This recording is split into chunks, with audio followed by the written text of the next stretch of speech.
नमस्कार दोस्तों, मैं हूं आपका spiritual friend doctor Amit Kumar. और आज से हम शुरू करने वाले हैं संपूर्ण नवनाथ के जीवन का कथा चमत्कार, उत्पत्ति एवं उनके शिष्य द्वारा प्रचार, जिसे संपूर्ण नवनाथ चरित्र या नवनाथ महापुराण ऐसा भी कहते हैं। आज हम जब शुरू करेंगे तो शुरू करते समय सबसे पहले हम लोग दत्तात्रेय महाराज जी के चरित्र के विषय में जानेंगे। एक बार परब्रह्मा ने मन में यह विचार किया कि मैं अकेला हूं, अतः अपने विविध रूपों को प्रकट करके विविध प्रकार की लीलाएं करूं। उस समय संपूर्ण सृष्टि में कहीं भी कुछ भी नहीं था। महाशून्य में एकमात्र निराकार ब्रह्मा का ही अस्तित्व था। अनेक हो जाऊं ऐसा विचार मन में आते ही निराकार ब्रह्मा ने स्वयं को ब्रह्मा, विष्णु तथा शिव के रूपों में प्रकट किया। साथ ही सृष्टि की भी रचना की। ब्रह्मा ने अपने निवास के लिए ब्रह्मपुरी को, विष्णु ने क्षीरसागर को तथा शिव ने कैलाश पर्वत को चुना। ब्रह्मा में सतगुण प्रधान था, विष्णु में रजोगुण एवं शिव में तमोगुण। ब्रह्मा ने सृष्टि को उत्पन्न करने का, विष्णु ने पालन करने का तथा शिव जी ने संहार करने का कार्य संभाला। ब्रह्मा की पत्नी सावित्री, विष्णु जी की पत्नी लक्ष्मी एवं शिव जी की पत्नी पार्वती हुई। तीनों देवताओं ने मिलकर सृष्टि की उत्पत्ति, स्थिति एवं प्रलय का कार्य प्रारंभ किया। सृष्टि कार्य का संचालन करने के लिए भी उसे 4 युगों में विभाजित कर दिया। पहले युग का नाम सतयुग, दूसरे का नाम त्रेता युग, तीसरे का नाम द्वापर युग, चौथे का नाम कलयुग रखा गया। जब सृष्टि उत्पन्न करने का कार्य पूरा हो चुका तथा पशु, पक्षी, मनुष्य, देवी, देवता, राक्षस, ऋषि, मुनि, पृथ्वी, आकाश, पाताल, स्वर्ग, नर्क, नदी, पर्वत, वन, वृक्ष, पाप, पुण्य, सुख, दुख, हर्ष, विषाद, सूर्य, चंद्र, नक्षत्र, अग्नि, जल, वायु आदि की उत्पत्ति हो चुकी, तब उन्हीं परब्रह्म ने इन सभी में अपनी शक्ति का अंश रूप से वितरित करके विभिन्न प्रकार की लीलाएं प्रारंभ कर दी। धर्म की स्थापना, अधर्म का नाश, साधु संतों की रक्षा तथा दुष्टों का दमन करने के लिए उक्त तीनों देवताओं ने समय समय पर विभिन्न रूपों में पृथ्वी पर जन्म लिया, जिन्हें अवतार के नाम पर से भी आप संबोधित कर सकते हैं। ब्रह्मा, विष्णु और शिव के अब तक के अनेक अवतार हो चुके हैं, परंतु उनमें से विष्णु के अवतार का महत्व सर्वाधिक है। विष्णु के अब तक 24 अवतार हुए हैं, जिनमें 10 अवतार प्रमुख माने जाते हैं: राम, कृष्ण, नरसिंह, कश्यप, मत्स्य, वाराह, कल्कि आदि सभी विष्णु के ही अवतार हैं। ये अवतार सतयुग, त्रेता, द्वापर तथा कलयुग आदि विभिन्न युगों में हुए हैं।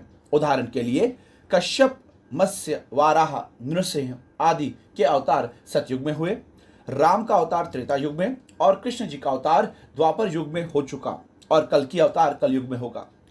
कालक्रम से सतयुग, त्रेता युग तथा द्वापर युग समाप्त हो चुके हैं।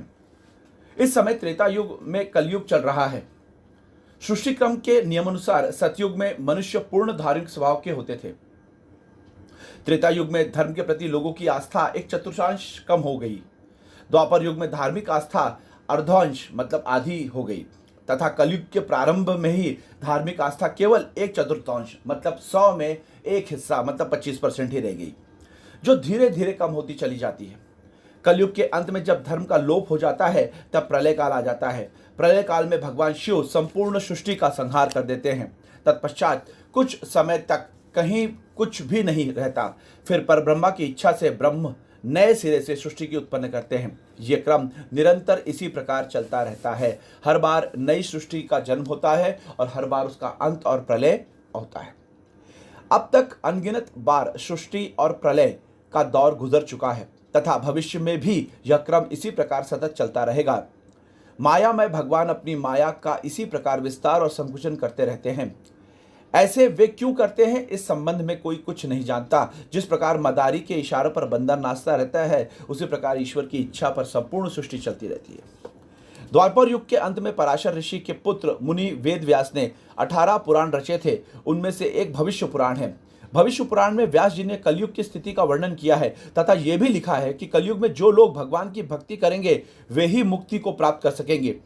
सतयुग, त्रेता तथा द्वापर युगों में तप, ज्ञान, यज्ञ प्रमुख थे, परंतु कलयुग में केवल भक्ति ही प्रमुख मार्ग रहेगी।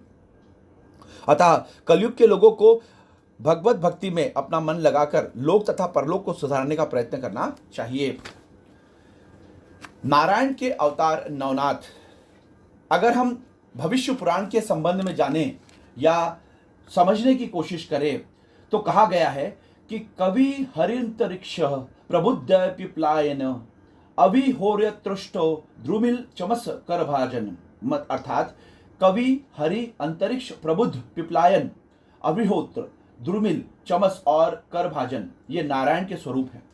नाथ पंथियों के अनुसार कलयुग के प्रारंभ में इन 9 नारायणों के नाथ योगियों के रूप में अवतार लेकर भक्ति तथा योग मार्ग का प्रचार करेंगे। कवि नारायण ने मत्स्येंद्रनाथ के रूप में, हरि नारायण ने गोरखनाथ जी के रूप में, अंतरिक्ष नारायण ने जलंधर नाथ जी के रूप में, प्रबुद्ध नारायण ने कनाफीनाथ के रूप में, पिपलायन ने नारायण ने चरपटनाथ के रूप में, अभिहोत नारायण ने नागनाथ के रूप में, दुर्मिल नारायण ने भृतहरिनाथ के रूप में, चमस नारायण ने रेवणनाथ के रूप में तथा करभाजन नारायण ने गहीनाथ के रूप में अवतार लिया है। ये सभी अवतार लगभग एक ही समय में कुछ ही आगे पीछे हुए थे। इन सभी नाथों की परस्पर भेंट भी हुई थी और इन्होंने साथ रहकर विभिन्न स्थानों की यात्रा भी की थी। भगवान विष्णु ने सती अनुसुईया के गर्भ से दत्तात्रेय के रूप में अवतार लिया था। दत्तात्रेय ने स्वयं ही इन 9 नाथों को दीक्षा दी थी। अतः दत्तात्रेय नाथ संप्रदाय के आदि गुरु माने जाते हैं। नवनाथ के अवतार उक्त 9 मुख्य नाथ योगी अमर कहे जाते हैं। नाथपंथियों का विश्वास है कि ये सभी योगी विभिन्न स्थानों पर गुप्त रूप से निवास कर रहे हैं और कभी कभी अपने प्रिय भक्तों को प्रत्यक्ष दर्शन भी दे देते हैं। नाथपंथ के प्रवर्तक तथा प्रचारक इन सिद्ध योगियों को अनेक प्रकार की सिद्धियां प्राप्त थी। ये अपनी इच्छा अनुसार पृथ्वी, आकाश, पाताल, स्वर्ग, नर्क आदि सभी स्थानों पर प्रवेश कर सकते हैं। किसी भी देवी देवता से प्रत्यक्ष भेंट कर सकते हैं। स्तंभन, मोहन, उच्चाटन, मारण आदि की क्रियाएं इन्हें पूर्ण अधिकार प्राप्त है। मृत संजीवनी विद्या के ये लोग जानकार थे। इन योगियों ने वेद मंत्रों से भिन्न शाबर मंत्रों की रचना की। ये अपने शाबरी मंत्रों द्वारा भस्म को अभिमंत्रित करके क्षण भर में सब कुछ कर दिखाने में सक्षम थे और भस्म तथा मंत्रों के योग से विभिन्न प्रकारों के अस्त्रों को प्रकट कर देते थे।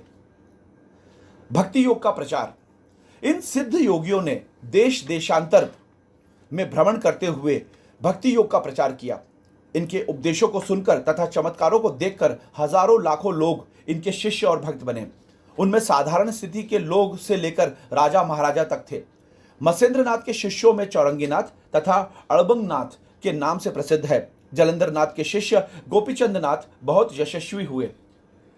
चरपटनाथ के शिष्य मीननाथ, रेवणनाथ के शिष्य धुरंधनाथ, मीननाथ के शिष्य करानीनाथ और धुरंधनाथ के शिष्य निरंजननाथ एवं निरंजननाथ के शिष्य दुरंगनाथ ने अपने समय में काफी प्रसिद्धि पाई। जिस समय उक्त प्रमुख नाथ सक्रिय थे उसी समय महर्षि वाल्मीकि तुलसीदास जी के रूप में, शुकदेव मुनि कबीरदास के रूप में, व्यास मुनि जयदेव के रूप में, उद्धव नामदेव के रूप में, जाम्बवंत नरहरि स्वामी के रूप में, बलराम पुंडरीक के रूप में, कैलाशपति शंकर निवृत्तिनाथ के रूप में और आदि माए मुक्तिबाई के रूप में पृथ्वी तल पर प्रकट हुए। इन सभी ने अपने अपने क्षेत्रों में अपने अपने ढंग से भक्ति योग का प्रचार प्रसार किया। पवन पुत्र हनुमान का इन नाथ योगी से बहुत करीबी संपर्क रहा। कहते हैं कि बाद में हनुमान जी स्वयं रामदास के रूप में पृथ्वी पर प्रकट हुए थे। इन सभी नाथ योगियों का जन्म कलयुग के प्रारंभ में हुआ था। जन्म के बाद सैकड़ों वर्षों तक इन्होंने भूमंडल के प्रत्यक्ष रूप से भ्रमण करके धर्म प्रचार प्रसार किया। बाद में ये गुप्त स्थानों पर चले गए। कनाफीनाथ व मत्स्येंद्रनाथ मढ़ी नामक स्थान में रहे। जलंधरनाथ तथा गहीननाथ ने गर्भाद्रि पर्वत पर निवास किया। नागनाथ ने बड़वाल गांव में समाधि ली। माणा देश के विटे गांव के समीपवर्ती पर्वत के ऊपर रेवणनाथ तथा गिरनार पर्वत के ऊपर दत्तात्रेय जी ने अपने आश्रम के समीप गोरखनाथ जी का वास करवाया। भृतहरिनाथ पाताल के निवासी हुए। मीननाथ स्वर्गलोक में बसे। गोपीचंद नाथ, मैनावती तथा धर्मनाथ भगवान विष्णु के विमान में बैठकर बैकुंठ लोक चले गए। इसके पश्चात 84 सिद्धियों की परंपरा द्वारा नाथ पंथ का प्रचार चलता रहा। इस समय भारतवर्ष तथा नेपाल आदि देशों में नाथ पंथ के विभिन्न मठ, क्षेत्र, समाधि स्थान विद्यमान है। सौराष्ट्र में गोरखमढ़ी, जिसे गोगामेड़ी भी कहते हैं, वहां सिद्ध पुरुष गुरु गोरक्षनाथ जी के स्थान के रूप में प्रसिद्ध है। वहां गिरनार पर्वत के ऊपर आदि गुरु दत्तात्रेय तथा गोरखनाथ जी की पादुकाएं रखी हुई है। पेशावर के पास गोरस क्षेत्र नामक स्थान है। उत्तर प्रदेश में गोरखपुर नगर में गोरखनाथ के नाम पर ही बसा हुआ है। यहाँ पर तो नाथ पंथ के एक प्रसिद्ध मठ भी है। दक्षिण में कोल्हापुर के समीप 32 शिरलेख नामक एक गांव है, जहां गोरखनाथ जी का प्रसिद्ध स्थान माना जाता है और वहां उनका मंदिर है। आज के इस नाथ संप्रदाय के चरित्र में बस इतना ही। मैं आपका अपना डॉक्टर अमित कुमार फिर लेके आऊंगा एक नए